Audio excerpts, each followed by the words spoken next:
सभी भक्तों को हर हर महादेव साधा जैसे कृष्णा श्री शिवाय नमस्तोभ्यम। पूज्य गुरुदेव का आगमन हो चुका है। गुरुदेव व्यासपीठ पर मंचासीन हो चुके हैं। आप सबकी तरफ से व्यासपीठ को नमन करते हुए हम सबके प्रिय हम सबके लाडले ठाकुर कल्लू जी महाराज के चरणों में नमन करते हुए परम सत्य परम आदरणीय विश्व विख्यात पूज्य गुरुदेव के पावन चरणों को नमन करते हुए और आप सभी शिव भक्तों के चरणों में नमन करते हुए सुंदर आज कथा के हम सभी तीसरे दिवस में प्रवेश करेंगे।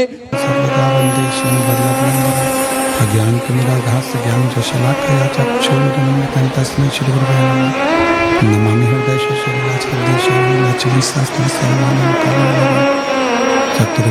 चतुर्भीष्व तदिस्तवश्वजायते स्वपञ्चदा हृदय।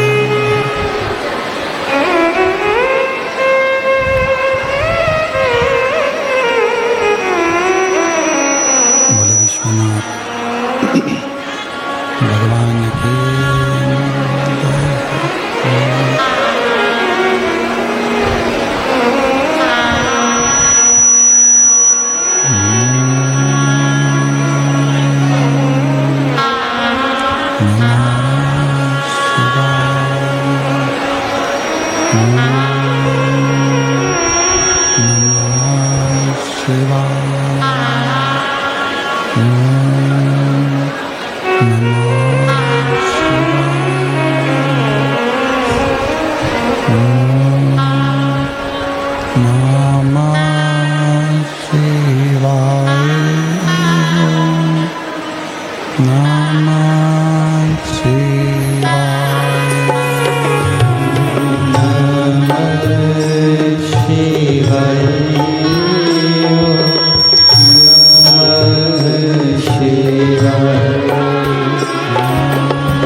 विश्वनाथ भगवान की जय, महाकालेश्वर भगवान की जय, ओंकारेश्वर भगवान की जय, उग्रेश्वर महादेव की जय।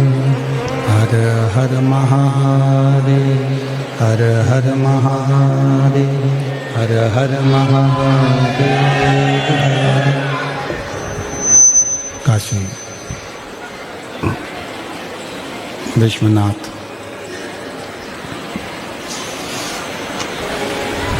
ओगरदानी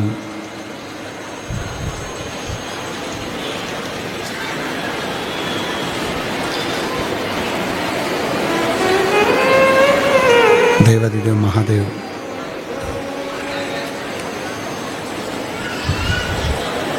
भगवान शिव की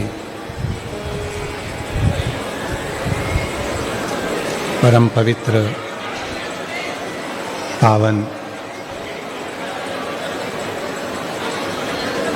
शिव महापुराण की दिव्य और भव्य कथा भगवान शिव की ही कृपा से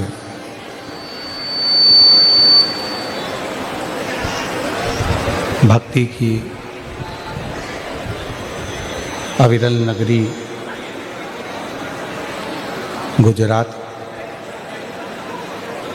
जहाँ भगवान शंकर की कृपा से, करुणा से, उनकी उदारता से ये पवित्र पावन शिव महापुराण की कथा सूरत नगर में बाबा की कृपा से चल रही है।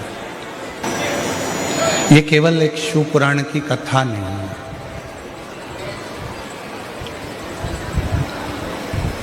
हम प्रतिदिन कथा को प्रारंभ करते हैं और प्रतिदिन एक ही बात आप लोगों के सामने प्रस्तुत करते हैं कि इसको केवल कथा न समझा जाए।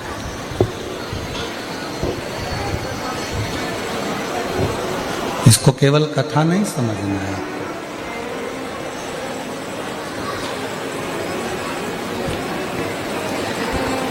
ये आत्मा और परमात्मा का मिलन है।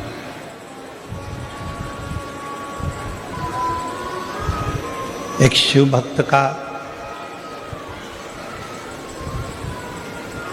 अपने देवादिदेव महादेव से मिलन इस शिव महापुराण की कथा के माध्यम से है।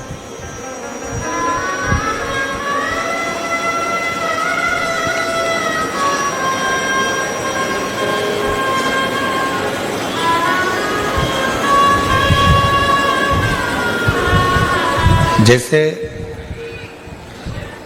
पत्थर को पत्थर से घर्षण किया जाता है तो चिंगारी उत्पन्न होती है।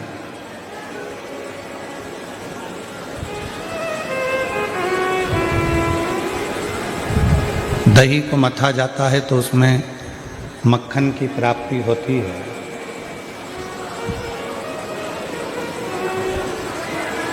हाथ की हथेली को थोड़ा सा घर्षण करते हैं तो भी अग्नि उत्पन्न होती है।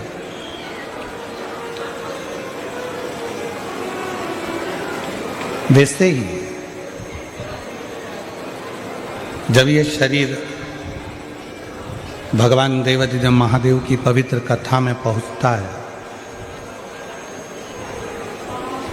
और भगवान शिव की पवित्र कथा को जब वो श्रवण करता है, भगवान शंकर की पवित्र कथा का स्मरण करता है, सुनता है, श्रवण करता है, तब शिव भक्ति अपने आप हमारे भीतर प्रकट होते हैं।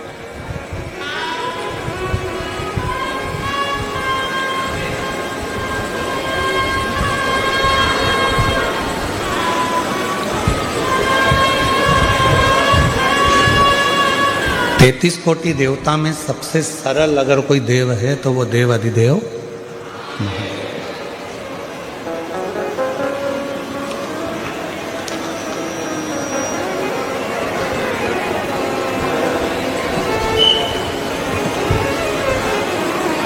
वैकुंठ का वास मिलना सरल है। घर में गाड़ी और बंगले का मिलना सरल है। जेवरात, आभूषण, माणिक, मोती, रतन, ये सब मिलना सरल है। पर शिव महापुराण की कथा कहती है काशी का वास और शिव महापुराण का निवास ये दोनों कठिन है, बहुत।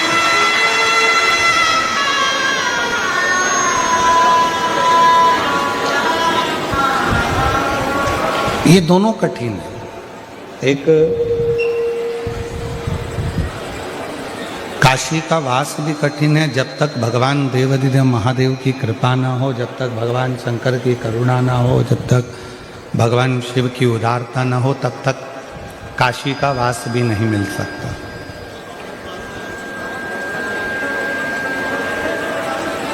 काशी का निवास नहीं मिल सकता।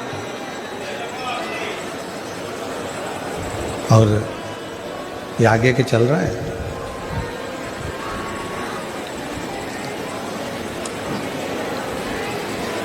एक है काशी का वास और दूसरा है शिव महापुराण की कथा, भगवान शंकर की पवित्र कथा।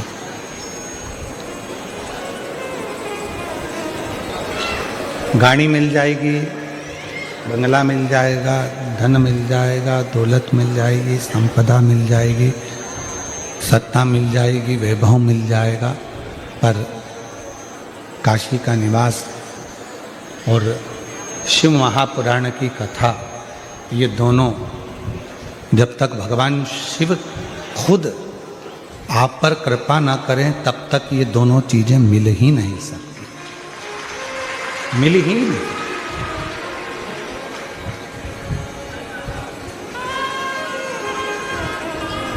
अब आप कितने किस्मत वाले हैं, कितने भाग्यशाली हैं, कितने आप पर भगवान की कृपा है, करुणा है, दया है कि आपको 7 दिन सूरत नगर में गुजरात की पवित्र भूमि पर बैठकर ये शिव महापुराण की कथा सुनने को मिल रही है। तो समझ लेना कि शिव जी ने आपका हाथ पकड़कर आपको मंजिल तक भेजने की तैयारी कर ली है।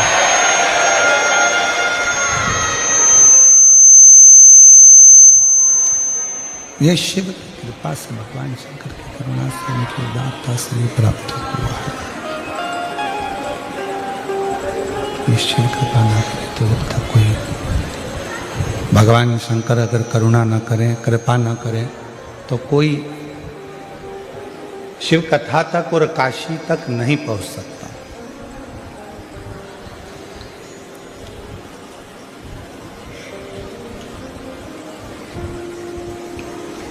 कई लोग कहते हैं कि हम कल कथा में जाएंगे, आज हमारे पास में समय नहीं मिला।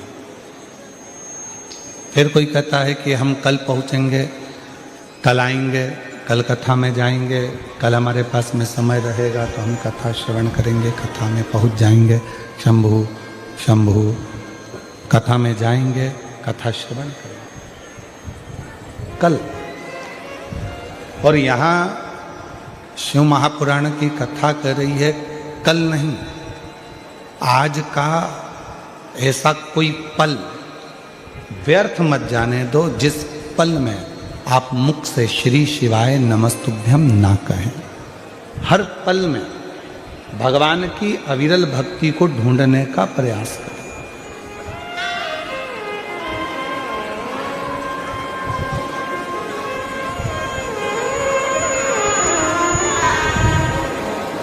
प्रत्येक पल में भगवान को खोजने का प्रयास करो, प्रत्येक पल में भगवान को पाने का प्रयास करो, प्रत्येक पल में शिव को प्राप्त करने का प्रयास करो, प्रत्येक पल।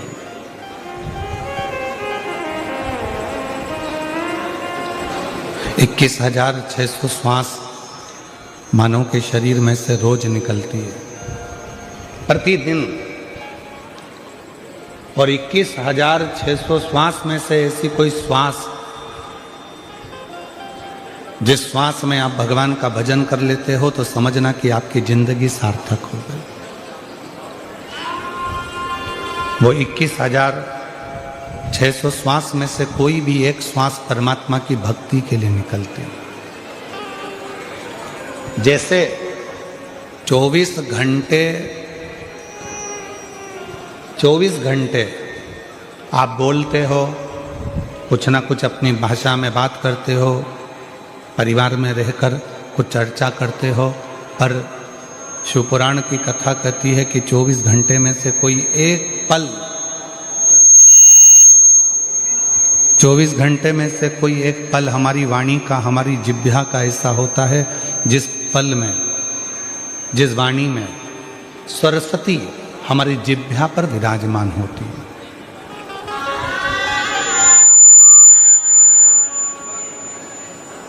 अब वो पल ना तो आपको मालूम है ना हमको मालूम है। उस पल का स्मरण ना आपको है ना हमको है कि वो कौन सा पल है जिस पल में सरस्वती मैया हमारी जिह्वा पर आकर बैठती है और जिह्वा पर बैठकर हम जो बोलते हैं वो पूर्ण होता है। ना हमको मालूम ना आपको मालूम। तो फिर शिवपुराण कहती है कि जब आपको ये नहीं मालूम कि सरस्वती किस समय पर आपकी जिह्वा पर आकर बैठेगी, कब वो बोलेगी, आपकी जिह्वा पर कब सरस्वती माता आकर बैठ जाएगी और उसकी वाणी सिद्ध हो जाएगी, तो शिवपुराण की कथा कहती है कि दिन भर में परमात्मा का नाम तो लो मना नहीं है, पर सबके लिए अच्छा बोलने का प्रयास करो। हो सकता है आपके बोलने से किसी का घर अच्छा हो जाए, किसी का परिवार अच्छा हो।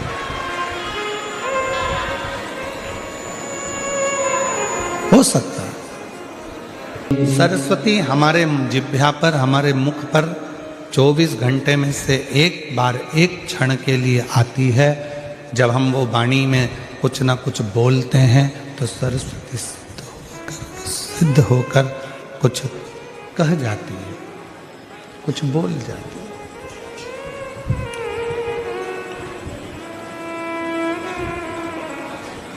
अब कब वो सरस्वती आएगी, कब वो वाणी निकलेगी, कब वो सरस्वती प्रकट होगी, कब वो वाणी निकलेगी, कब सिद्ध होगी। तो शिवपुराण की कथा कहती है कि हर पल, हर घड़ी, हर क्षण आप सबके लिए अच्छा बोलिए।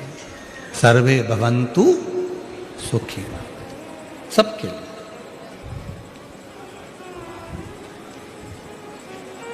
कोई जरूरी नहीं है कि आप किसी से पूछोगे कि तुम कैसे हो। अपने वाले से पूछोगे कि तुम सब कैसे हो, दूसरे से भी तो पूछ सकते हो कि तुम सब कैसे हो।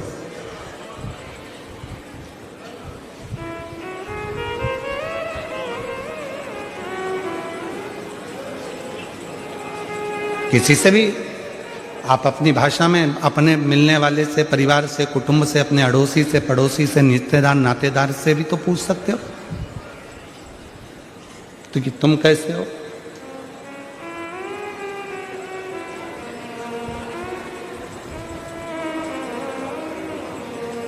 गुजराती भाषा में कहते हैं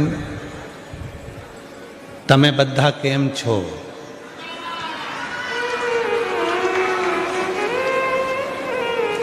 कोई जरूरी नहीं है कि हम हमारे परिवार वालों से पूछेंगे कि तुम कैसे हो। अपने पड़ोस को, अपने अड़ोस में रहने वाले, अपने पड़ोस में रहने वाले, अपने कोई मोहल्ले में, कॉलोनी में, सोसाइटी में रहता है, उसको आपके दवा आप मत दो, उसको धन, आप उसको पैसा भी मत दो, नहीं चाहिए, परंतु इतनी प्रेम की वाणी तो बोल सकते हो ना कि तुम कैसे हो।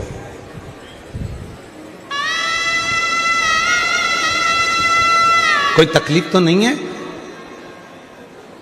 इतना तो कोई भी कह सकता है कि आप स्वस्थ रहें, खुश रहें, श्रेष्ठ रहें, आनंद में रहें। तुम्हें कोई तकलीफ तो नहीं, तुम्हें कोई कष्ट तो नहीं।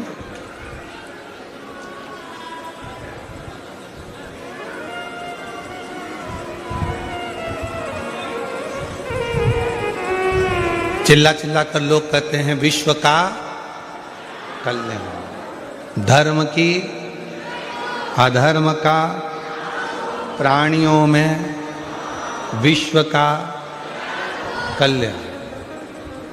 अब आप कह रहे हो कि विश्व का कल्याण हो, तुम तुम्हारे पड़ोसी का कल्याण नहीं कर पा रहे।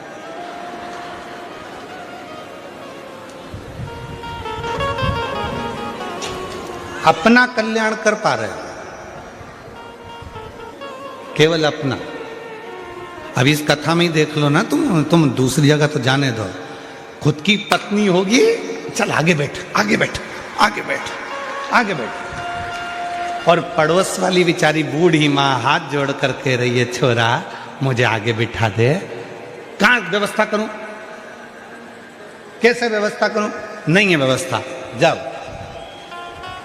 अब चिल्ला चिल्ला कर कह रहे हैं विश्व का कल्याण हो, और जब विश्व के कल्याण की बात आती है तो सबसे पहले व्यक्ति अपना कल्याण देखता है, क्या अपना हो रहा है कि नहीं हो रहा है, अपने को लाभ मिल रहा है कि नहीं मिल रहा, अपने को फायदा मिल रहा है कि नहीं मिल रहा, पहले वो देख।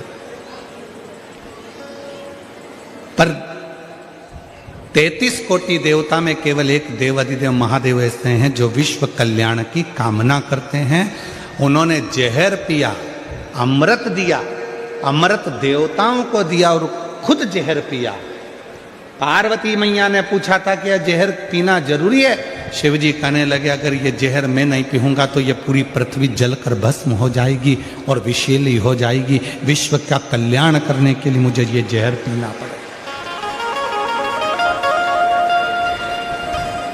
अगर मुझे विश्व का कल्याण करना है तो ये जहर पीना जरूरी है और ये जहर मुझे पीना पड़ेगा।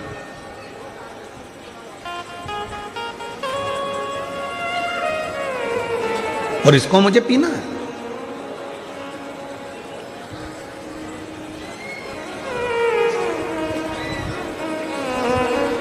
पर एक निवेदन और करूं इस व्यासपीठ से, दुनिया के लोग भले कहते हों अपने अपने कल्याण की बात करें, मना नहीं है, पर एक पूरे घर में, पूरे परिवार में घर की जो स्त्री होती है, घर की जो नारी होती है, घर की जो माँ होती है, घर की जो बहू होती है, घर की जो बेटी होती है, घर में रहने वाली एक स्त्री केवल एक ऐसी होती है जो अपने पूरे परिवार के कल्याण की बात करती है, और जो व्रत साधना उपास करती है वो पूरे परिवार के लिए करती है। एक स्त्री, एक नारी, एक महिला, वो विश्व कल्याण की ही बात करेगी, वो संपूर्ण परिवार के कल्याण की बात करेगी।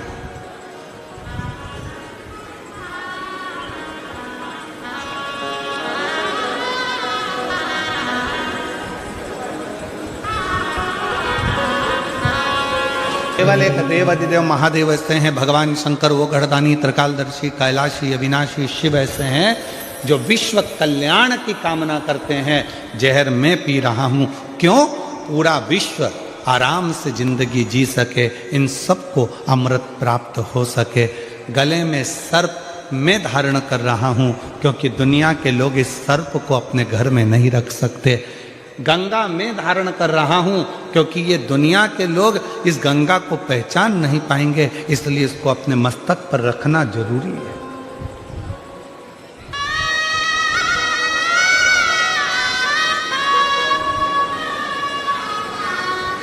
अपने शीश पर रखना बहुत जरूरी है।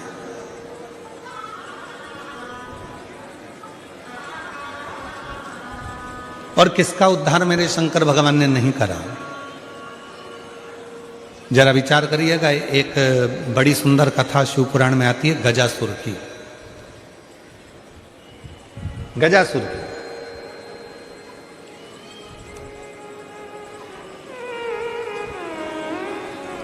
गज का मुख है, मनुष्य का शरीर असुरों वाला है।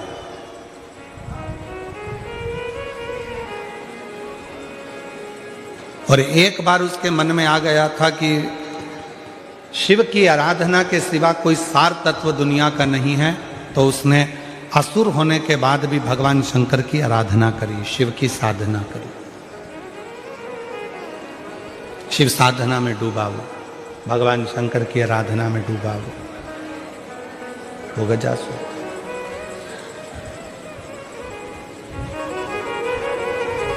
अब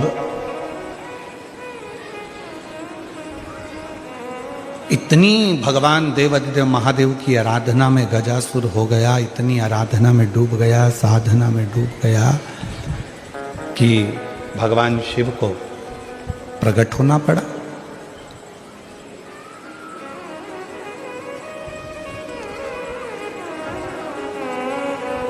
कितना सुंदर कहा है किसी ने, स्कंद पुराण में वर्णन मिलता है कि किसी भी देवता को अगर प्रसन्न करना है, भगवान नारायण को प्रसन्न करना है, ब्रह्मा जी को प्रसन्न करना है, इंद्र को प्रसन्न करना है, तो बहुत तप साधना व्रत करना पड़ेगा, तब जाकर भगवान ब्रह्मा, विष्णु, इंद्र, गरुण, वरुण, अरुण, ये सब बहुत तप साधना के बाद प्रकट होते हैं। पर शंकर भगवान को यदि प्रसन्न करना है और उनको प्रकट करना है तो बहुत व्रत तप साधना की जरूरत नहीं पड़ती। केवल एक लोटा जल शिव के मंदिर में लेकर जाना प्रारंभ कर दो, शिव प्रकट हो जाते हैं और प्रसन्न हो। शिव प्रकट भी होते हैं, प्रसन्न भी होते हैं। इसलिए सारी समस्या का हल एक लोटा जल। बोल बम का नारा है, श्री शिवाय नमः। शिव को पाना सब कुछ हो सकता है, बस तुम्हारा विश्वास, तुम्हारी श्रद्धा, तुम्हारी भक्ति, और तो उस भक्ति का बल तुम्हारे भीतर बढ़ाना पड़ेगा।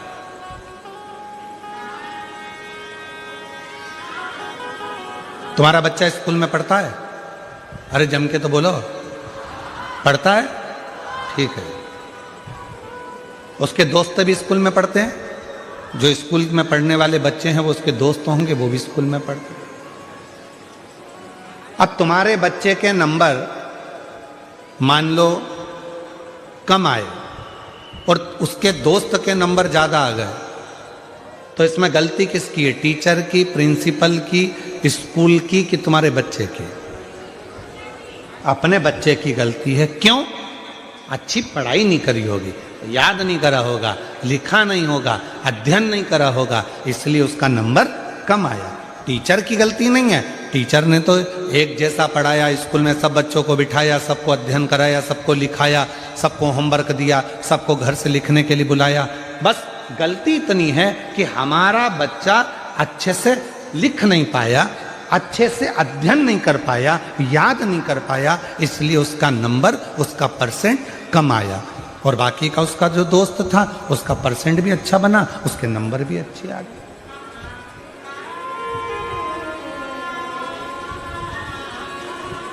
अब टीचर को तो आप दोष नहीं दे सकते, स्कूल को तो आप दोष नहीं दे सकते, प्रिंसिपल को आप दोष नहीं दे सकते। गलती बच्चे की है कि अच्छे से अध्ययन नहीं करा। परसेंट कब अच्छे नहीं आते? जब वो अच्छे से पढ़ता नहीं है, ध्यान नहीं देता है, अध्ययन नहीं करता, इसलिए उसका परसेंट घट जाता है। बस ये बच्चे की कथा नहीं, ये अपनी कथा है। अपन भी एग्जाम देने के लिए संसार सागर में आए हैं। जितना जितना मन लगाकर कर्म करेंगे, अच्छा कर्म करेंगे, अच्छा अध्ययन करेंगे और अच्छे से एग्जाम देंगे और सब अच्छे कर्म के साथ में लिखते हुए चलेंगे, तो निश्चित है भगवान का इसमें कोई दोष नहीं होगा। परसेंट लाना हमारे हाथ में है, परमात्मा तो कॉपी चेक कर कर रिजल्ट बना दे।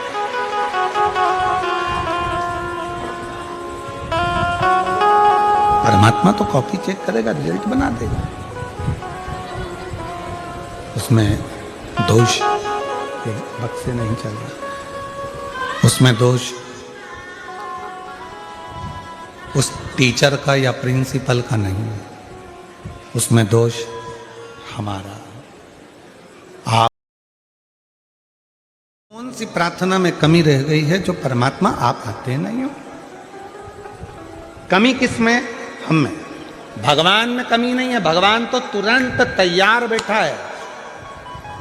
देखिए 33 कोटि देवता में केवल एक देव अधिदेव महादेव ऐसे हैं जिनके दरवाजे पर नंदी बैठा हुआ। बोलो बोलो, सही है कि गलत है? मतलब, और मां जगत जननी दुर्गा भवानी का जब भी दर्शन करोगे तो मां आदि शक्ति जगत जननी दुर्गा भवानी काय पर बैठी है? बोलो बोलो, जम के बोलो। शेर पर। गणेश जी के पास में कौन बैठा है? चूहा। कार्तिकेय के पास कौन बैठा है? मोर। मतलब शिव जी का पूरा परिवार एकदम तैयारी में बैठा है, एकदम तैयारी में। बाकी के अन्य सबको निकाल कर देखिए, अपने अपने वाहन किसी के करीब में नहीं होंगे, पर शंकर भगवान के पूरे परिवार का वाहन उनके पास में है। क्यों है? क्योंकि शंकर जी से एक बार पूछा पार्वती ने कि आप नंदी को अपने पास में रखते हो, मैं शेर को अपने पास रखती हूँ, गणेश जी चूहे को अपने पास रखते हैं, कार्तिकेय मोर को अपने पास रखते हैं, इनको अपने करीब में रात दिन रखना अच्छी बात है क्या? शंकर भगवान बोले कि ये संसार में रहने वाला प्रत्येक मनुष्य मेरी औलाद है, संतान है, इसको कब दुख आ जाए इस समय पर ये मुझे पुकारेगा तो मुझे दौड़ कर जाना पड़ेगा, नंदी पर चढ़ कर जाना पड़ेगा। और सुनो पार्वती, तुम जगत की माँ हो, तुम जगत जननी हो, तुम जगदम्बा हो, तुम अम्बा हो, और तुम्हें अगर तुम्हारा बेटा बुलाएगा तो तुम्हें दौड़कर जाना पड़ेगा, दौड़कर जाना पड़ेगा। वो हमारे शैलेन भाई एक बहुत अच्छा भजन गाते हैं महाराज, उनके एक लाइन का स्मरण महाराज।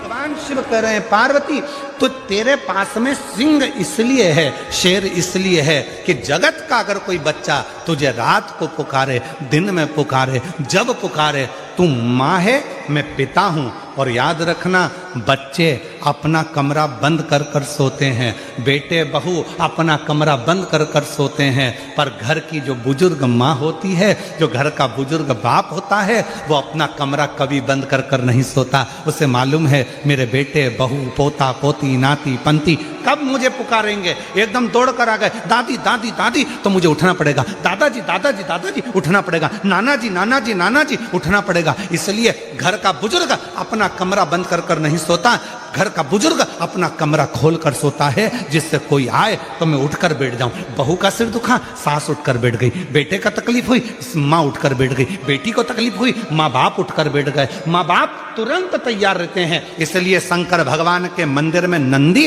एकदम सामने तैयार बैठा है, और नंदी भी दोनों पांव टेक कर नहीं बैठा, नंदी ने एक पांव अपना तैयार कर कर रखा है कि कब भक्त पुकारेगा शिव जी बैठ जाएंगे और मुझे दौड़ कर जाना पड़ेगा और उसका दुख मिटाना पड़ेगा। इसलिए मेरे शंकर भगवान नंदी को अपने सामने रखते हैं। माँ जगत जननी दुर्गा भवानी से, स्वयं माँ शेरावाली माता से एक बार माता लक्ष्मी जी ने पूछा, क्यों जगत जननी, हे दुर्गा भवानी, आप दिन रात शेर पर बैठी रहती हो, क्यों? मेरा शेर इसलिए तैयार रखती हूँ कि मेरी बेटी को, मेरे बेटे को ना जाने कौन सा दुख पड़ जाए और मुझे दौड़कर उसका कष्ट मिटाने के लिए जाना पड़ जाए। दौड़कर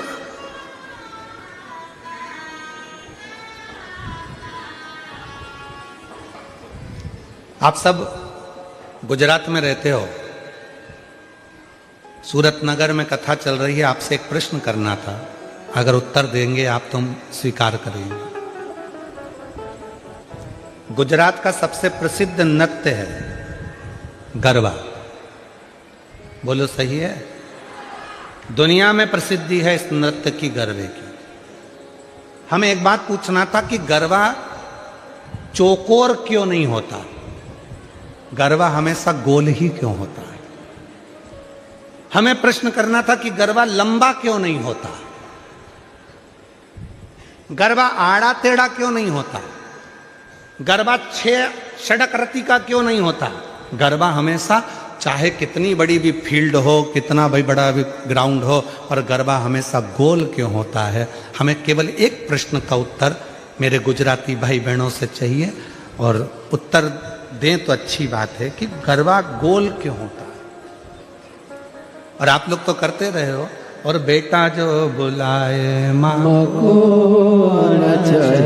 अब आप लोगों में से कितने लोग गरबे में गए, जरा हाथ उठाओ जरा। नवरात्रे में गरबे में कौन कौन जाता है? सब जाते हो? धरो धरो धरो, रख लो, तुम तो रख लो। चलो, तो अब तुम लोग जाते हो तो उत्तर जरा दीजिएगा कि गरबे में गोल क्यों घूमा जाता है, कारण क्या है? महाराज, चौकोर में एक सिरा खत्म हो सकता है, लंबाई में एक सिरा खत्म हो सकता है, षडाकृति में एक सिरा खत्म हो सकता है, पर गोल आकृति में कोई सिरा खत्म नहीं होता, मतलब आस लगी रहती है कि मेरी जगत जननी जगदम्बा आएगी जरूर और मेरा दुखड़ा मिटाएगी। एक आस, और वो आस कभी जिंदगी में खत्म नहीं होना चाहिए।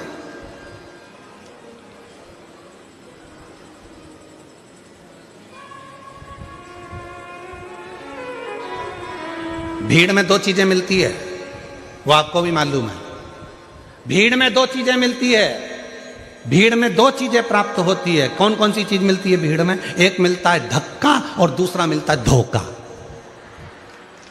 बोलो बोलो, सही है कि गलत है? भीड़ में, छोटू भाई, भीड़ में दो चीजें मिलती है, एक मिलता है धक्का और दूसरा मिलता है धोखा। निगाह हटी और दुर्घटना घटी। अभी थोड़ी देर के लिए पल्लू नीचे आया था और भीड़ में धक्का लगा और धोखा। छोटू भाई, मिश्रा जी कहाँ बैठा? हाँ मिश्रा जी, ध्यान देना जरा, बहुत अच्छी बात है, कथा के तत्व पर ध्यान दीजिएगा। भीड़ में दो चीजें मिलती है, एक मिलता है धक्का और दूसरा मिलता है धोखा। पर याद रखना, दुनिया की भीड़ में धक्का भी मिलेगा और धोखा भी मिलेगा, पर जब धर्म की भीड़ होती है तो उसमें धक्का मिल सकता है पर धोखा कभी नहीं मिल सकता। उसमें शिव तत्व प्रदान जरूर करता, प्रदान करता। कई कई माताएं कहती है, गुरुजी हमारे देखो इतनी भीड़ थी, हमारी गले की चेन चली गई। अच्छा ईमानदारी से बोलो, जो नौकरी करने वाले हैं उनका प्रमोशन हो गया, तुम कथा सुनते सुनते पीछे से आगे आके बैठ गए, तुम्हारा प्रमोशन हो गया, पर चोट्टे का आज तक प्रमोशन नहीं हुआ। वो चोट्टा की चोट्टे ही दिया, उसका प्रमोशन नहीं हुआ। जिसकी चेन गई उसकी 2 तोले की ज्यादा बन गई, भगवान ने बनवा दी। मेहनत करी उसने कि अब गई, क्या करूं, रिपोर्ट भी करी मैंने, ये भी करा मैंने, वो भी करा, पर उसकी चेन भगवान ने कहीं ना कहीं मेहनत करके 2 तोले की ज्यादा बनवा दी, कृपा कर दी। पर जो चोट्टा था, चोट्टाई करते करते उसकी पूरी जिंदगी निकल गई, फिर भी वो चोट्टा की चोट्टा ही रिया, उसका प्रमोशन नहीं हो पाया, वो चोट्टा की चोट्टा ही। क्यों? क्योंकि उसने जिंदगी में सबको धोखा दिया है, और धोखा देने वाला कभी खुशी की जिंदगी नहीं जी सकता, वो दुख की ही जिंदगी जीता। याद रखना, भीड़ में 2 चीजें ज्यादा मिलती हैं। पहले नंबर पर मिलता है धक्का और दूसरे नंबर पर मिलता है धोखा। दुनिया की भीड़ में चलोगे तो एक ना एक दिन धक्का भी मिलेगा और धोखा भी मिलेगा, इसलिए सावधान सावधान। मेरे गुजराती बहन भाई, मेरे सूरत की जीजियों, सूरत के जी जाओ,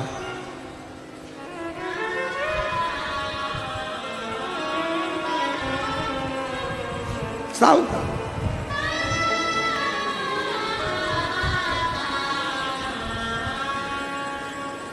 थोड़ा समझ, धर्म में धक्का मिल सकता है पर धोखा नहीं मिलता।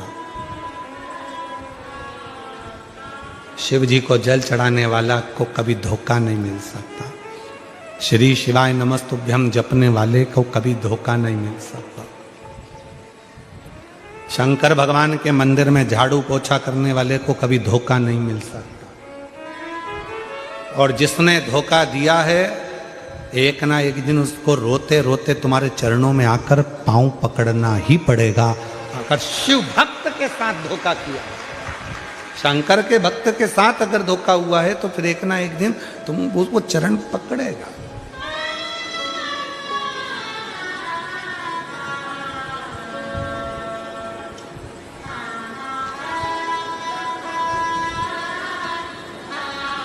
इसलिए जो सूरत के निवासी हैं, गुजरात के वासी हैं, वो अपनी मस्ती में जिंदगी जीते हैं। अब हमने देखा है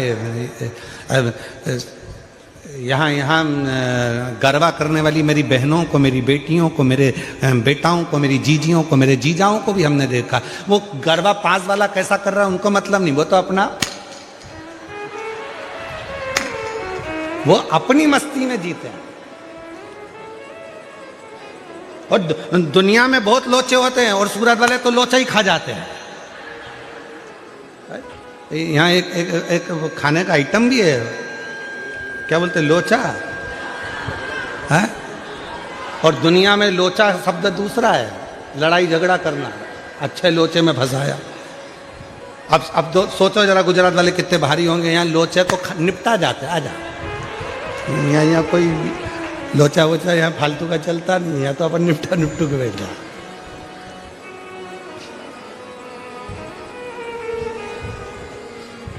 इसलिए महाराज शिव कथा कह रही है, भगवान शंकर का चरित्र कह रहा है। शिव की भक्ति, भजन, स्मरण आप जैसा करेंगे वैसा वैसा भगवान आपके पास दौड़कर आने के लिए तैयार बैठा। आप शिव जी के पास जा रहे हो, शंकर भगवान के पास जाकर एक लोटा जल चढ़ा रहे हो, शिव जी से प्रार्थना कर रहे हो, भगवान शंकर से अनुरोध कर रहे हो, शिव जी को जाकर अपने मन का भाव कर रहे हो, तो बाबा उसको स्वीकार कर रहा है, शिव उसको स्वीकार।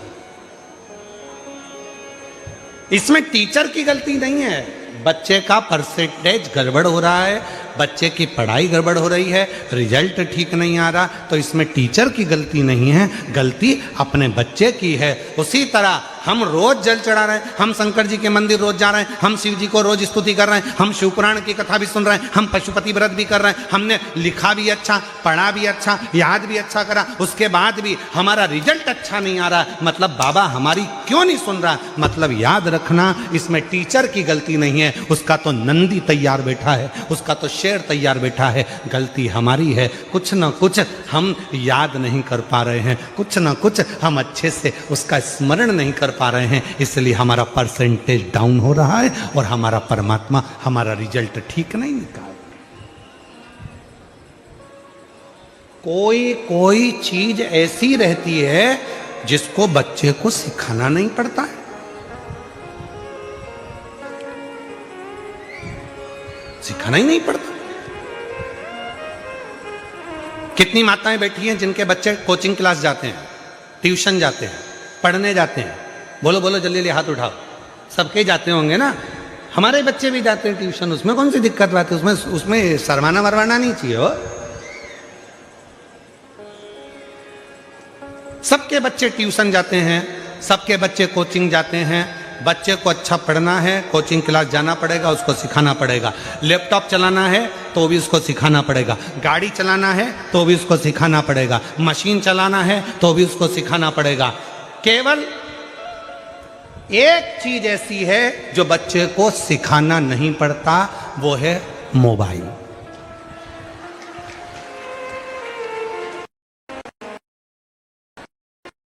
किसी ने पूछा क्यों गुरुजी, बच्चे को लैपटॉप चलाना सिखाना है, कंप्यूटर चलाना सिखाना है, मशीन चलाना सिखाना है, गाड़ी चलाना सिखाना है, बच्चे को अच्छी पढ़ाई सिखाना है, बच्चे को सब कुछ सिखाया जाता है, पर मोबाइल चलाना कोई नहीं सिखाता, तो भी बच्चे सीख जाते हैं। ये कैसे सीख जाते हैं? हमने कहा श्रीमद् भागवत में चरित्र आता है अभिमन्यु की धर्मपत्नी उत्तरा का।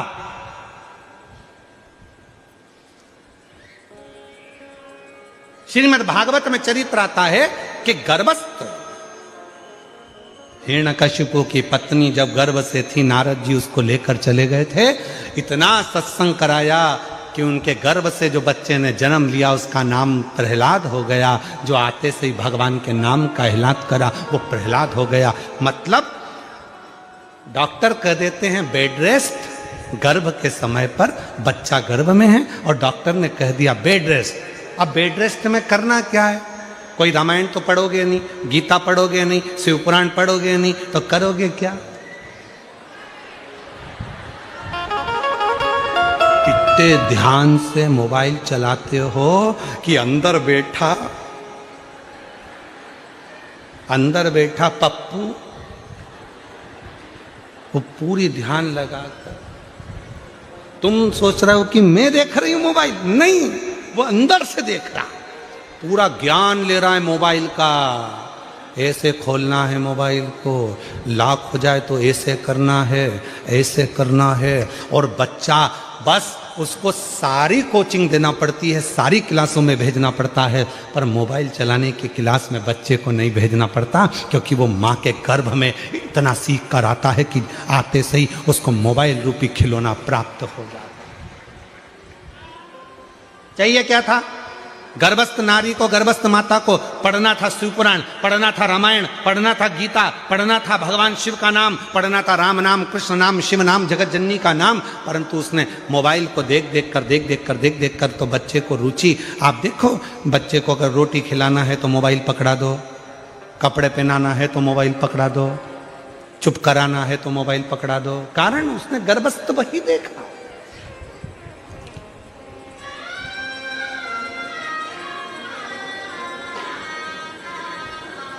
इसलिए मेरी जीजियों, मेरे जीजाओं, मेरी बेटियों, बेटाओं, मेरे बुजुर्ग माँ बाप, हाथ जोड़ निवेदन करूं आप सबसे कि अपने घर की बहुओं का जब जापे का समय हो, गर्भस्थ समय हो, मेरी जीजियों, तुम्हारी सास भले तुमसे ना कहे, तुम्हारा ससुर तुमसे ना कहे, तुम्हारा पति तुमसे ना कहे, फिर भी अगर गर्भ में बच्चा हो तो थोड़ी देर भगवान की अच्छी अच्छी किताबें पढ़ा करो। हमारे राष्ट्र के सैनिकों का चरित्र पढ़ा करो, राष्ट्र रक्षकों का चरित्र पढ़ा करो, जिससे हमारा बच्चा जन्म ले तो छत्रपति वीर शिवाजी और महाराणा प्रताप जैसा जन्म।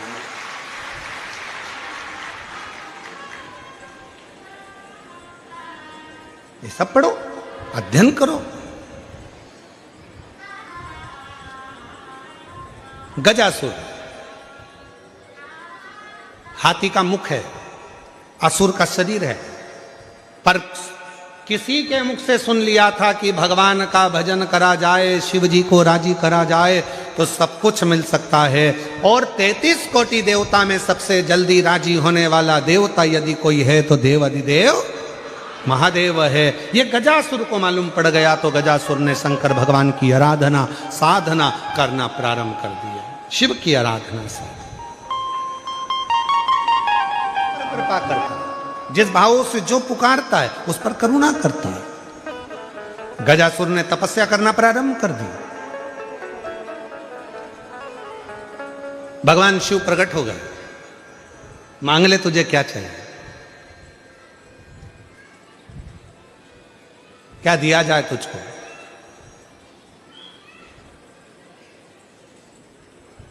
गजासुर ने कहा आप कौन हो। भगवान बोले जिसको तूने पुकारा है मैं वही हूं। शिव जी हां, पर मैंने तो सुना था कि आप इतनी जल्दी आते ही नहीं हो। मैंने तो ये सुना था कि आप इतनी जल्दी आते नहीं हो।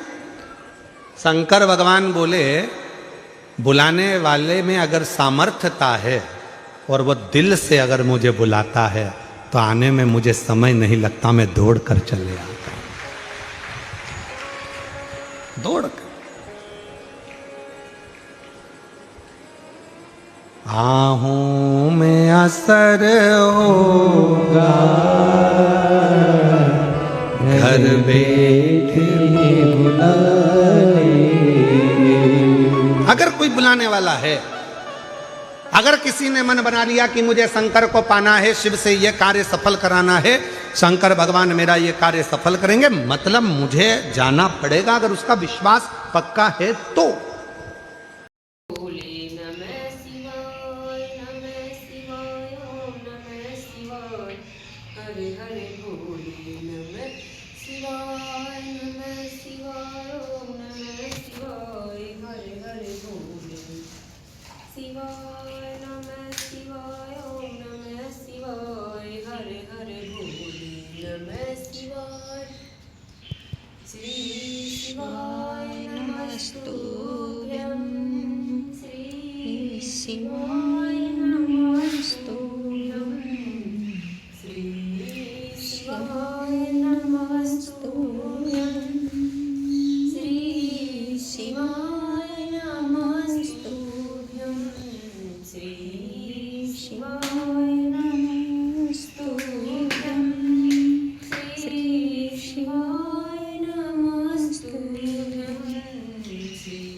बाबा से अपने मन का भाव सब हृदय से प्रार्थना करें, विनय करें, निवेदन करें, विनती करें और बाबा को अपने हृदय से प्रार्थना कर,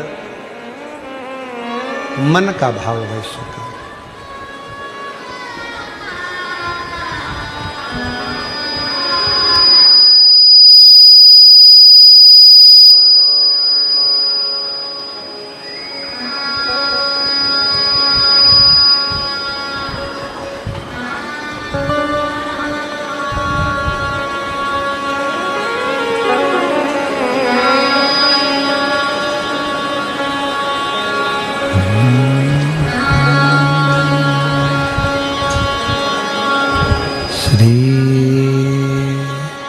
शिवाय नमस्तुभ्यं।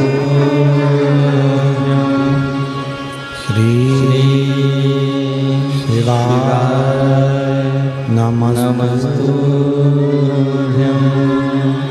श्री शिवाय नमस्तुभ्यं। श्री शिवाय नमस्तुभ्यं। श्री शिवाय नमस्तुभ्यं। भोला सब दुख काटो हमारा, ओ भोला सब दुख काटो हमारा।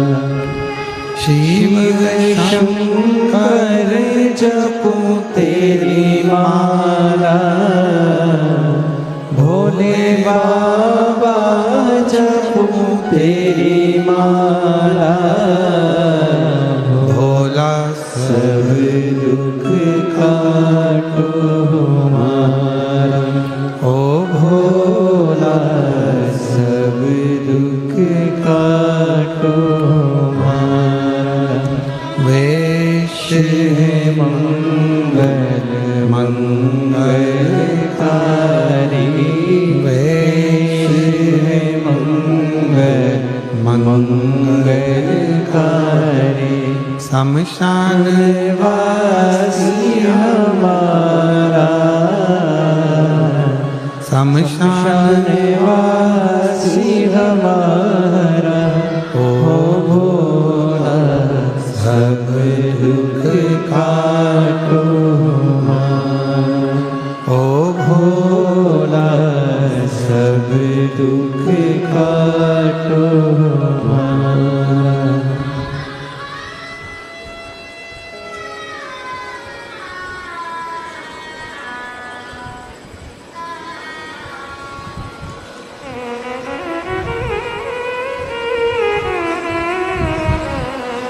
बाबा देवादिदेव महादेव भगवान शिव उघड़दानी त्रिकालदर्शी कैलाशी अविनाशी भगवान शंकर की पवित्र कथा कर रही है।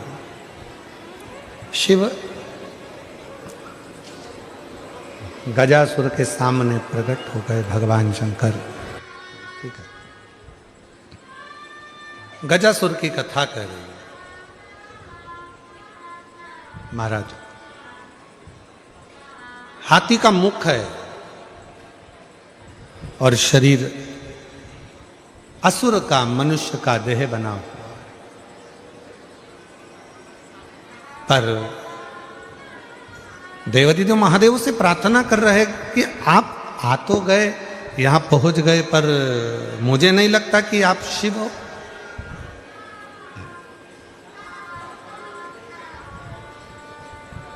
मुझे नहीं लगता कि आप शिव हो। इतने समय से मैं पुकार रहा हूं, इतने समय से मैं आवाज लगा रहा हूं, पर आप इतनी जल्दी। मैंने सारे देवताओं की आराधना करी, ब्रह्मा जी की आराधना करी, भगवान नारायण की आराधना करी, इंद्र की आराधना करी, गरुण वरुण सबकी आराधना करी, पर आए नहीं। और आप इतनी जल्दी आ गए, ये थोड़ा विचारणीय है, सोचनीय है।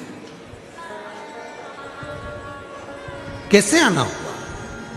शिव जी बोले कि आपने साधना करी है, तप करा है, और ऐसा नहीं है कि मैं जल्दी नहीं पहुंचता। शिव महापुराण की कथा कहती है, भगवान शंकर कहते हैं कि मुझे केवल हृदय से, भाव से जो पुकार लेता है, मैं तुरंत पहुंच जाता हूं। आ जाइए, तुरंत पहुंच जाता हूं।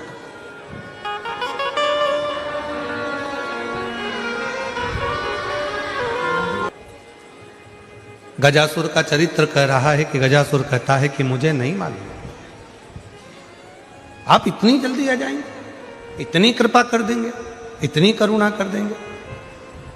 और फिर निवेदन है मेरी जीजियों से, मेरे सूरत के जीजाओं से, बेटियों से, बेटाओं से, मेरे बुजुर्ग माँ बाप से मैं निवेदन करूं, शंकर भगवान को रिझाने के लिए बहुत आडंबर या दिखावा या बहुत अन्य चीजों की जरूरत नहीं है। शंकर भगवान को रिझाने के लिए तो तुम्हारा एक लोटा जल सारी समस्या का, केवल एक लोटा जल यदि शिव जी को चढ़ जाएगा, भगवान शंकर को यदि एक लोटा जल चढ़ गया तो शिव रीझ जाते हैं, भगवान शंकर प्रसन्न हो जाते हैं। मांग तुम्हें क्या चाहिए? शंकर भगवान ने जैसे ही कहा कि मांगो तो गजासुर ने उसी समय पर कहा, प्रभु मुझे बस इतनी कृपा कर दो कि मैं आपका जो तप करता हूं, आपकी जो साधना करता हूं, आपका जो तप करता हूं, साधना करता हूं, उस तप साधना को करते समय छोटे छोटे जीव जंतु मेरे पास में आ जाते हैं और मुझे तप नहीं करने देते। मेरे शरीर में से चारों तरफ से अग्नि निकलने लगे जिससे कोई मेरे पास में ना आए और मैं आपका भजन कर सकूं। शिव जी ने वर दे दिया, गजासुर तू जहां तप करने बैठेगा तेरे शरीर में चारों तरफ से अग्नि प्रकट होना प्रारंभ हो जाएगी और कोई जीव जंतु तुझे कष्ट नहीं देगा। तेरा तप साधना आराम से हो सकेगा, अच्छे से हो सकेगा।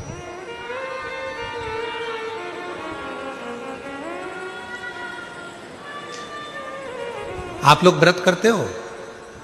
बोलो तो जम के। कोई सा भी करते हो? हफ्ते में, महीने में, 15 दिन में, 20 दिन में, 6 महीने में, साल भर में, कभी तो करते होगे। करते हो? तुम करते हो? पक्के में? पर शिव पुराण तो कहती है कि मनुष्य में इतनी सामर्थ्यता ही नहीं है कि वो व्रत कर सके।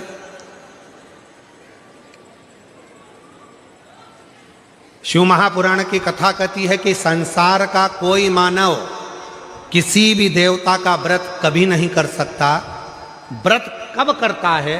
जब वो देवता स्वयं उसके हृदय में विराजमान होकर उस व्रत को सफलता देना चाहता है, तब जीव उस व्रत को कर पाता है। एकादशी का व्रत करोगे, स्वयं नारायण अगर आपके अंदर विराजमान है और वो कृपा करेंगे तो व्रत हो पाएगा, नहीं तो दिन भर में कहीं ना कहीं फिर वही लोचा आ जाए।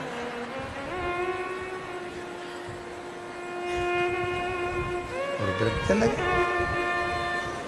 पशुपति व्रत कर रहे हो? सोचा था मेरा आज का तीसरा व्रत है, सोमवार का पूरा कर लूंगी, और मालूम पड़ा व्रत तो करने बैठी थी और मालूम पड़ा कि कोई अड़चन आ गई और व्रत रह गया। बोलो, तुम करते तो व्रत पूरा हो जाता, पर बाबा ने अपने भाव से उस व्रत को कराया। बाबा उसकी मर्जी। हरे हरे भोले नमः शिवाय, विश्वेश्वराय शिव विश्वेश्वराय, हरे हरे भोले नमः शिवाय, नमः शिवाय, हरे हरे भोले नमः शिवाय, श्री शिवाय नमस्तुभ्यं, श्री शिवाय नमस्तुभ्यं, श्री शिवाय नमस्तुभ्यं, श्री शिवाय नमस्तुभ्यं, श्री शिवाय नमस्तुभ्यं, नमः शिवाय, ओम नमः शिवाय, हरे हरे भोले नमः शिवाय, नमः शिवाय, ओम नमः शिवाय, हरे हरे भोले नमः शिवाय, विश्वेश्वराय शिव विश्वेश्वराय, हरे हरे भोले नमः शिवाय, नमः शिवाय, ओम नमः शिवाय, हरे हरे भोले नमः शिवाय, तमकेश्वराय शिव तमकेश्वराय, हरे हरे भोले नमः शिवाय, नमः शिवाय, ओम नमः शिवाय, हरे हरे भोले। गजासुर की कथा चल रही है, भगवान शिव की अविरल भक्ति की कथा है। जिस शिव महापुराण की कथा को आप श्रवण करने के लिए आए हैं, उसमें भगवान स्वयं करुणा कैसे करते हैं वो कथा यहां चल रही है। मांग ले तुझे क्या चाहिए। गजासुर ने कहा मैं जब तप करता हूं, साधना करता हूं तो चारों तरफ से जीव मुझे परेशान करते हैं, तो मेरे शरीर से अग्नि निकले, मेरे शरीर से अग्नि निकले। देखो, एक है दुर्वा, एक है बेलपत्र,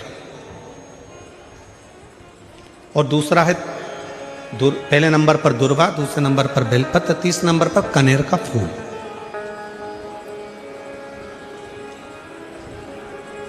कोई अच्छा कार्य करते करते कई माताएं ऐसी होती हैं जो अपने प्रेम करती हैं परिवार से, ऐसा नहीं कि नहीं करते, स्नेह करते हैं। कई पुरुष भी ऐसे परिवार से बहुत प्रेम होता है, स्नेह होता है, पर अंदर कहीं ना कहीं ऐसा लगता है मेरा बेटा वहां जा रहा है, कुछ गलत ना हो जाए। कभी कभी ऐसा लगता है कि ये काम होने वाला है और इसमें कुछ गलत ना हो जाए। कई बार शादी पक्की हो रही है, रिश्ता पक्का हो रहा है, या कोई घर में अच्छा कार्य हो रहा है और मन में संशय उत्पन्न हो जाता है कहीं गलत ना हो जाए। मतलब उसके अंदर कहीं नेगेटिविटी आती रहती है, ये वो सोचती रहती है, उसके अंदर एक कुछ ना कुछ ऐसा तत्व चलता रहता है जिससे वो बुद्धि में, विवेक में वो चीज उसके आती रहती है। तो शिव महापुराण में गजासुर की कथा कहती है कि गजासुर ने भगवान शंकर से वर मांगा कि मैं जब आपका भजन करूं, तप करूं, साधना करूं तो मेरे पास में अग्नि चारों तरफ हो जाए। खींच कर बोलना पड़ रहा है। ये अग्नि मेरे चारों तरफ हो जाए जिससे मैं आपका तप, आपकी साधना अच्छे से कर सकूं। डिले कम कर कर गला खींचना पड़ रहा है बोलने में। मैं आपका तप, आपकी साधना आराम से कर सकूं। शिव जी ने वर दे दिया, जब तुम तप करने के लिए बैठोगे, साधना करने बैठोगे, भजन करने बैठोगे, तब तुम्हारे चारों तरफ अग्नि प्रकट हो जाएगी। जिन माताओं को, जिन भाइयों को, जिन बेटियों को, जिन बेटाओं को, जिन मेरी बुजुर्ग माँ बाप को ऐसा लगता है, अंदर से ऐसा महसूस होता है कि कुछ गलत होने वाला है, कल कुछ गलत होने वाला है, मेरे पति के साथ ये गलत होने वाला है, मेरे बेटे के साथ ये गलत होने वाला है, या मेरे साथ कुछ गलत होने वाला है, जिसकी बुद्धि में केवल नेगेटिविटी चलती रहती है, उसको 3 चीजें शंकर भगवान को प्रदोष के दिन अवश्य चढ़ाना चाहिए। क्या क्या चीज? पहले नंबर पर जम के बोलो दुर्वा, दूसरे नंबर पर बेलपत्र, और तीसरे नंबर पर कनेर का फूल। और यदि ऐसा महसूस हो रहा है कि मेरे को स्वप्न भी गड़बड़ आ रहे हैं, स्वप्न भी गलत आ रहे हैं, तो मेरा निवेदन रहेगा जो दुर्वा आपने शिव जी को चढ़ाई है उस दुर्वा को उठाकर लेकर आ जाना है, और प्रदोष काल में, प्रदोष के समय पर उस दुर्वा को चबा चबा कर खा लेना है। जिसकी बुद्धि में गलत चीज़ें आती रहती हैं, गलत विचार आता रहता है, गंदा गंदा कुछ भाव ऐसा प्रकट होने लगता है, मन पूजन में नहीं लगता, साधना में नहीं लगता, आराधना में नहीं लगता, पूजन करने बैठे हैं तो भी हमारा गलत विचार आ रहा है,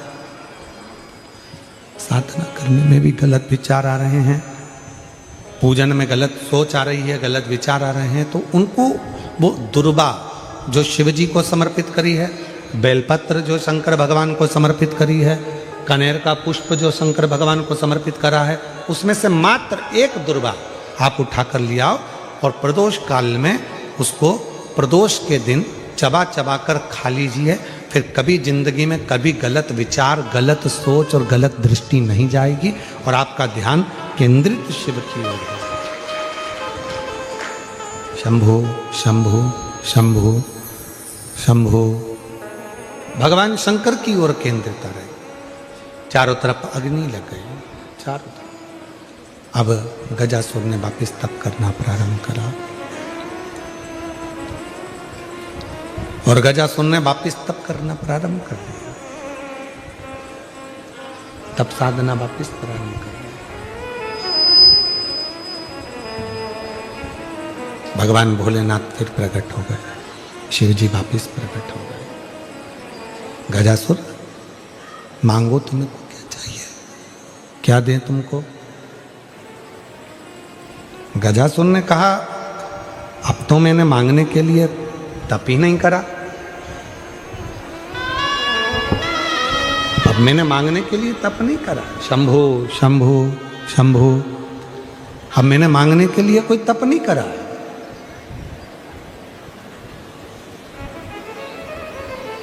भोलेनाथ जी कहने लगे तुमने तप करा तो मेरा आगमन हुआ।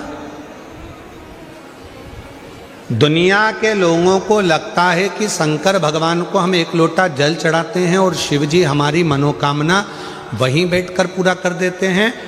नहीं, जब हम एक लोटा जल लेकर अपने शंकर भगवान के मंदिर में अपने घर से जाते हैं, जल समर्पित करते हैं, और जल समर्पित कर कर जब हम वापिस वो लोटा लेकर आते हैं, तब मेरा देव अधिदेव महादेव अपने गणों को शंकर भगवान स्वयं उस कलश के अंदर लक्ष्मी को विराजमान कर कर आपके दरवाजे तक भेजते हैं और आपके दुख को मिटा देते हैं, आपकी तकलीफों को मिटा देते हैं,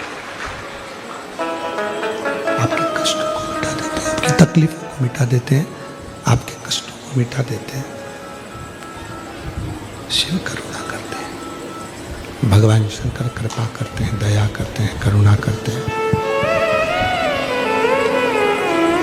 शिव कथा कहती है, भगवान शंकर का पवित्र चरित्र कहता है, गजासुर अब तुम्हें क्या चाहिए वो मांगो।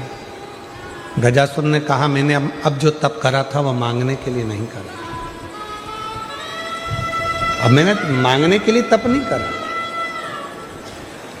और यदि मेरे भोले बाबा यदि आप आ ही गए हो तो एक निवेदन करता हूं, आपको बार बार मेरे पास में आना पड़ता है, मैं तप करता हूं और आप भाग भाग कर बार बार मेरे पास में आते हो, इसलिए मैं आपसे एक निवेदन करना चाहता हूं कि अब आप कहीं मत जाओ, मेरे पेट के अंदर बैठ जाओ।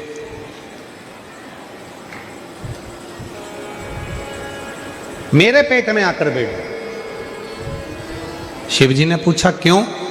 गजासुर कहता है यदि आप मेरे उदर में, मेरे पेट में आकर बैठ जाओगे तो फिर दुनिया का कोई दुख, कोई तकलीफ, कोई कष्ट जिंदगी में मेरे आएगा ही नहीं, और मुझे आपको बुलाना नहीं पड़ेगा, आप स्वयं मेरे उदर में विराजमान रहो, मेरे पेट में विराजमान रहो। शिव जी ने तथास्तु कह दिया, ठीक है। गजासुर की कथा के बाद में अगर हम कथा का स्मरण करें तो हमारे भीतर ये भाव आता है कि शंकर भगवान के शिवलिंग पर चढ़ा हुआ जल जब हम पीते हैं तो हमारे 3 ताप, कायिक, वाचिक और मानसिक, ये 3 ताप हमारे समाप्त हो जाते हैं। क्यों समाप्त होते हैं? हमने इतना तप नहीं करा कि हम गजासुर जैसा तप कर कर भगवान शंकर को अपने पेट में बिठा सकें। हमने इतना तप नहीं करा कि भगवान शंकर को अपने उदर में बिठा सकें। हमने इतना व्रत नहीं करा कि शंकर भगवान को अपने पेट में बिठा सकें। हमने इतनी साधना नहीं करी कि शंकर भगवान को हम अपने उदर में, अपने पेट में बिठा सकें। पर शिव महापुराण की कथा कहती है, जब शंकर जी के मंदिर में जाकर हम शिव जी को 1 लोटा जल समर्पित करते हैं, उसमें से थोड़ा सा जल लाकर हम उस जल को आचमन करते हैं, और वो जल जब हमारे पेट में, हमारे उदर में जाता है तो ये समझ कर रखें कि हमने शंकर को ही अपने उदर में अपनी रक्षा के लिए और अपने जीवन की रक्षा के लिए विराजमान कर दिया। शिव शंकर खींचकर बोलना पड़ रहा है, गला बहुत तकलीफ दे रहा है। हमने भगवान शंकर को, हमने भगवान शिव को अपने भीतर विराजमान कर लिया। हमने भगवान शंकर को अपने भीतर विराजमान कर लिया। इसलिए मेरी जीजियों से, मेरे जीजाओं से, मेरी बेटियों से, बेटाओं से, मेरे बुजुर्गों से निवेदन है, शिव जी को जल चढ़ाने जाओ तो जल थोड़ा सा आचमन जरूर करो। हम शिव को अपने उदर में नहीं बिठा सकते, हम भगवान शंकर को अपने पेट में, अपने उदर में विराजमान नहीं कर सकते, पर वो आचमन करने के बाद हम शंकर भगवान को अपने उदर में, अपने गर्भ में बिठा सकते, शिव को बिठा सकते, शंकर भगवान को बिठा सकते। गजासुर के पेट में गजासुर के उदर में भगवान शिव विराजमान हो गए, बैठ गए।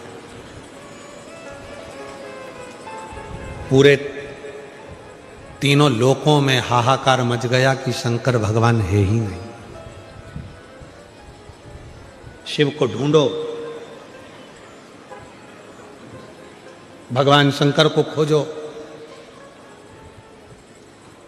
सब गए खोजने। आज मां जगत जननी पार्वती की आंख में से आंसू बह रहा है कि मेरे प्रभु कहां चले गए, मेरे ओघड़दानी, मेरे शंकर भगवान, मेरे शंकर कहां चले गए, मेरे शंकर गए कहां। भगवान विष्णु ने माता पार्वती जी को निवेदन करा, मां आप क्रोध नहीं करना, आप क्रोध मत करना मां, मुझे मालूम है मेरे बाबा देवादिदेव महादेव कहां पर हैं। तो कहां? तो कहा गजासुर के पेट में भगवान शंकर विराजमान, गजासुर के पेट के अंदर बैठे, उदर में बैठे हुए। पार्वती जी ने कहा तो फिर वो मिलेंगे कैसे, कैसे प्राप्त होंगे, उनको मैं पाऊंगी कैसे, उनको प्राप्त कैसे करूंगी, वो मिलेंगे कैसे मुझको, उनको मैं प्राप्त कैसे करूंगी, मिलूंगी कैसे मैं। भगवान नारायण ने कहा कि आप चिंता मत करो, उनको मैं लेकर आऊंगा। भगवान नारायण ने नंदी को बुलाया और नंदी को बुलाकर भगवान विष्णु जी ने 3 दिन तक नंदी को पूरी ट्रेनिंग दी नाचने की। और नाचने की ट्रेनिंग इसलिए दी कि मैं तुझे नचाते नचाते लेकर जाऊंगा मदारी का रूप रखकर, और गजासुर के राज्य में पहुंचकर तुम अच्छा अच्छा नृत्य दिखाना, तो वहां के लोग जाकर गजासुर को सूचना देंगे, और गजासुर के पास जब अपन पहुंचेंगे, गजासुर के सामने तुम नृत्य करना, और गजासुर जब प्रसन्न हो जाएगा तब गजासुर से अपन शंकर जी को मांग लेंगे। नंदी प्रसन्न हो गया, इससे अच्छा काम और क्या हो सकता है। ठीक है प्रभु, आप तैयारी करो।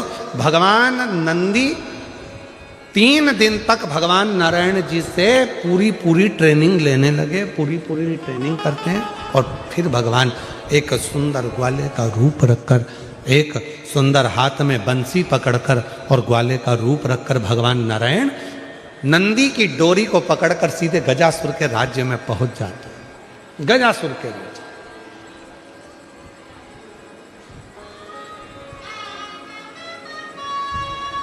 महाराज, आज भी नियम है,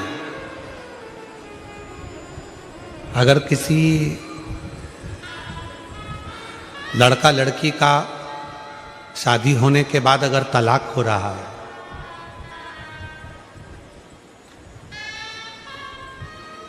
लड़की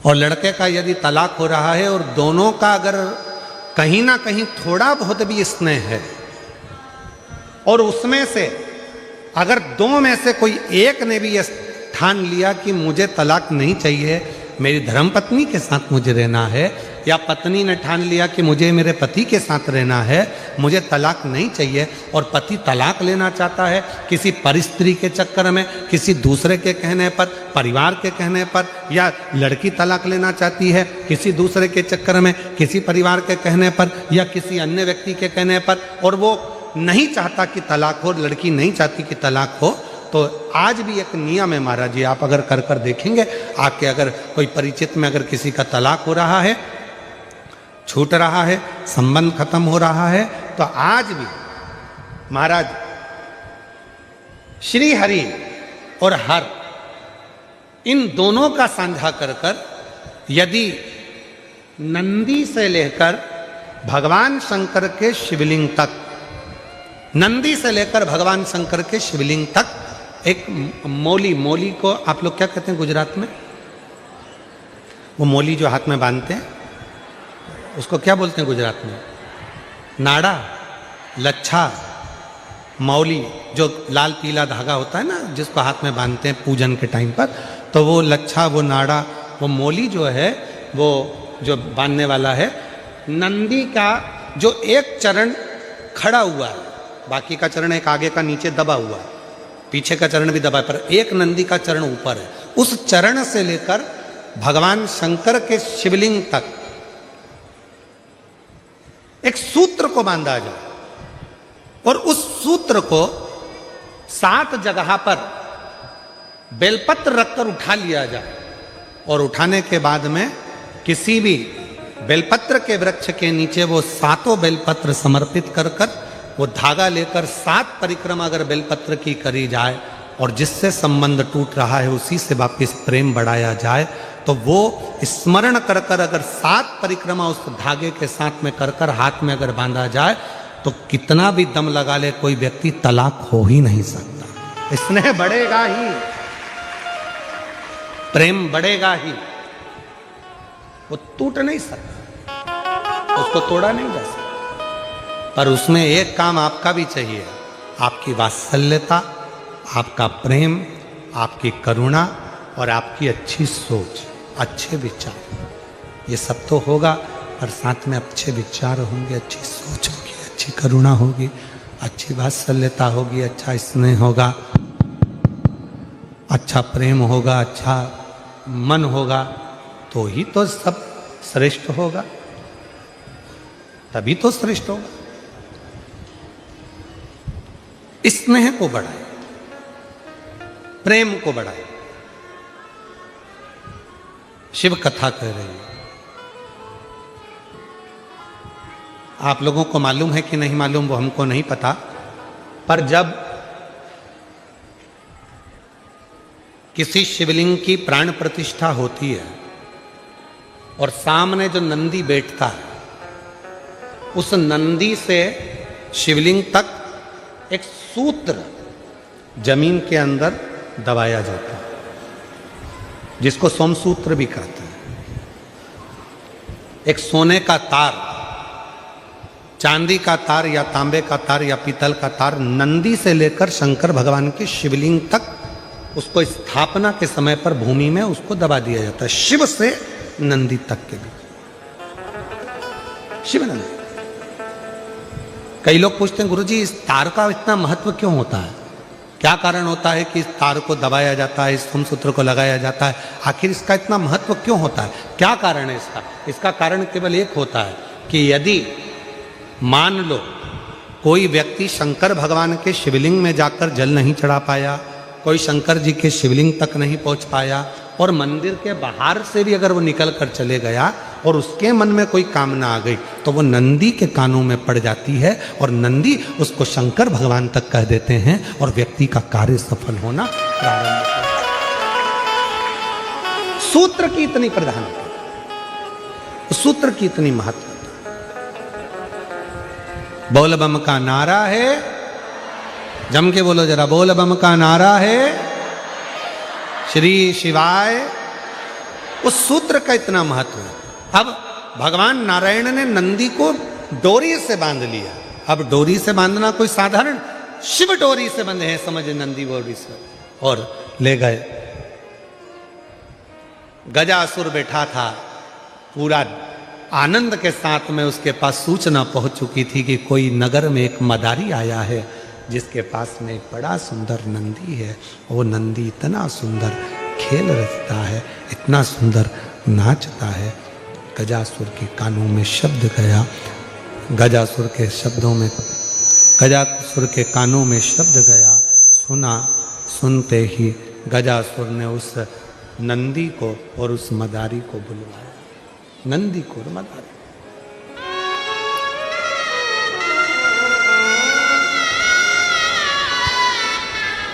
भगवान नारायण ने अपनी बंसी का नाद किया। जैसे ही बंसी बजी, जो शंकर भगवान उधर में बैठे थे पेट के अंदर गजासुर के, शंकर भगवान समझ गए नारायण आए। जो घुंघरू की आवाज सुनाई दी नंदी के पैर की, शिव जी समझ गए कि नंदी भी आया मुझे लेने के। नंदी भी आया और तभी गजासुर बड़ा प्रसन्न हो गया। उस पूरी लीला को देखकर बहुत प्रसन्न, खूब प्रसन्न। गजासुर ने कहा कि मेरी नगरी में आपने जो बंसी का नाद किया और ये जो नृत्य आप लोगों ने दिखाया, इतना सुंदर नृत्य जो देखा गया है, इतना सुंदर नृत्य जो देखा है, और इतना सुंदर बंसी का जो नाद करा है, मैं सुध भूल गया था, इतनी साधना में पहुंच गया था। आज मेरा मन करता है कि दुनिया का सारा राज आपको दे दूं, मांगो तुम्हें क्या चाहिए। आज मैं बड़ा प्रसन्न हूं, गजासुर बोला, मैं बड़ा प्रसन्न हूं, तुमको क्या चाहिए वो बोलो। तब भगवान विष्णु ने तुरंत बात को पलटा और भगवान विष्णु बोले, प्रभु आपसे क्या मांगना, आपसे कुछ नहीं चाहिए हमको, हम तो बस नृत्य दिखाने आए बस, और कुछ नहीं। नहीं, तुम गजासुर के सामने बैठे हो, गजासुर के सामने नृत्य दिखा रहे हो, वो गजासुर जिसने सारे लोकों में अपना राज्य स्थापित कर रखा। मांगो तुमको क्या चाहिए, क्या चाहिए तुमको मांगो। नहीं, हमको कुछ नहीं चाहिए, कुछ नहीं, कुछ तो मांग लो, तुमको जो चाहिएगा वो मैं दे दूंगा। तुम जो मांगोगे वो मैं तुम्हें दे दूंगा। भगवान विष्णु को लगा ये असुर प्रवृत्ति का है, और असुर प्रवृत्ति का जो व्यक्ति होता है वो पलटने में नंबर 1 होता है।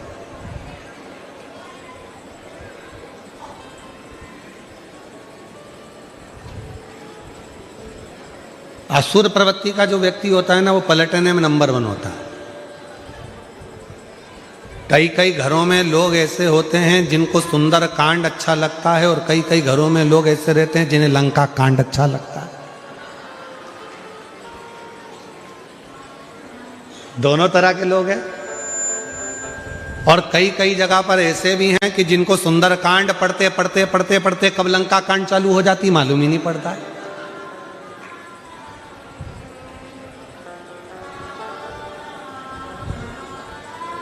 वो पढ़ ही रहते, जामवंत के वचन सुहाए सुनी हनुमंत हृदय तिवार, और बस पढ़ते पढ़ते पढ़ते पढ़ते पढ़ते इतनी देर में किसी ने जरा सा कुछ कर दिया, और पढ़ रहा था सुंदर कांड, हो गया लंका कांड। 2 मिनट में देख के नहीं चल सकती, तेरे में अकल नहीं है, दिख नहीं रहा मैं पाठ कर रहा हूं, दिख नहीं रहा मैं पूजन कर रहा हूं।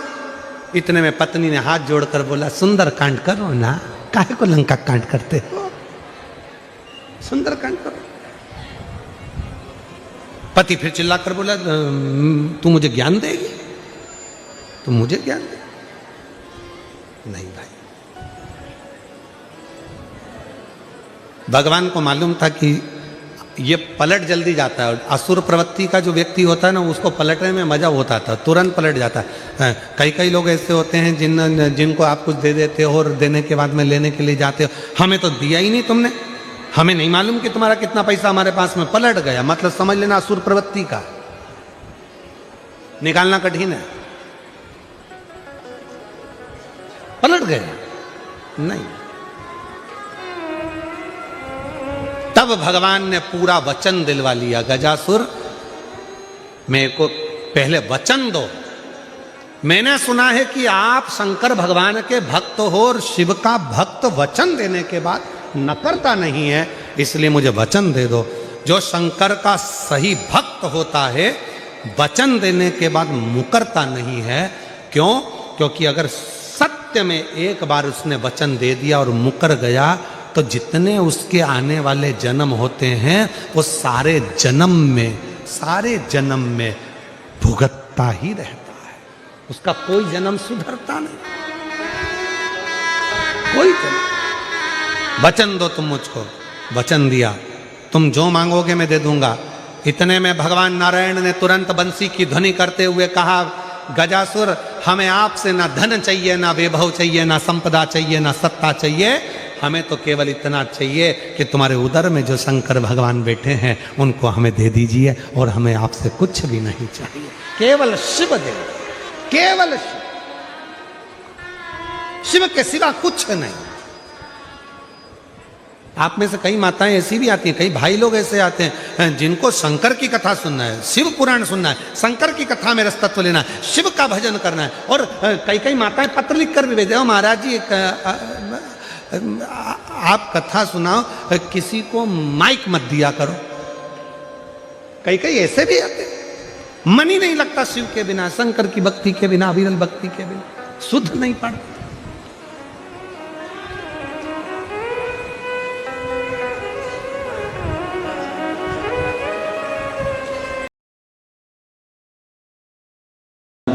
गजासुर से शंकर जी को मांग लिया।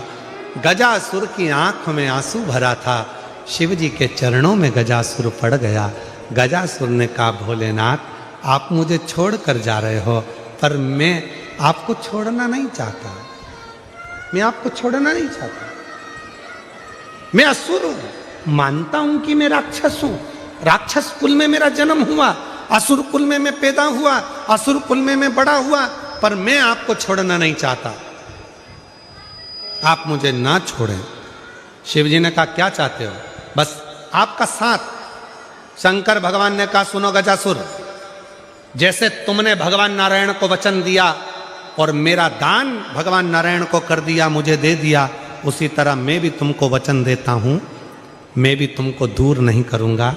एक दिन माता पार्वती के शरीर से जब उपटन से एक बालक जन्म लेगा विनायक, उसका सिर काट दूंगा और वो कटा हुआ सिर कहीं जाकर गिरेगा।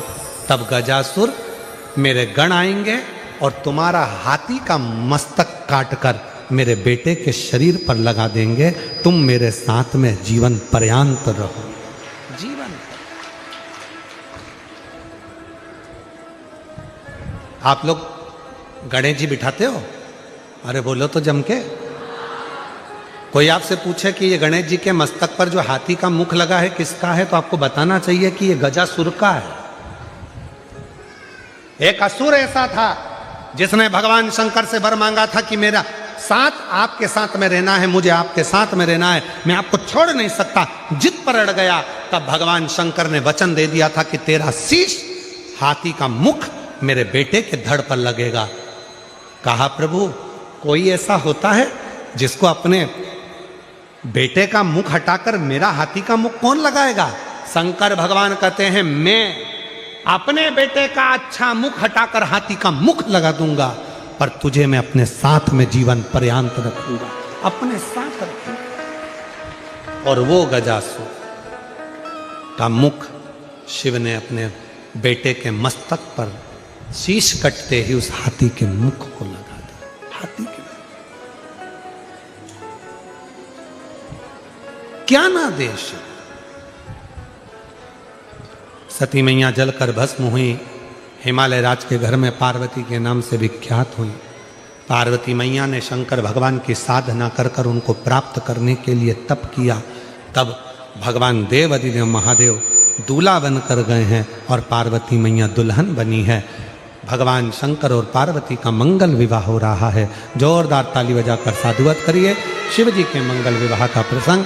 माँ पार्वती जी शिव जी के गले में जयमाला पिना रही हैं। भगवान शंकर के गले में जयमाला दे रही हैं माता पार्वती जी। जोरदार ताली बजाकर स्वागत करिए माँ जगत जननी अम्बा जगदम्बा पार्वती जी का।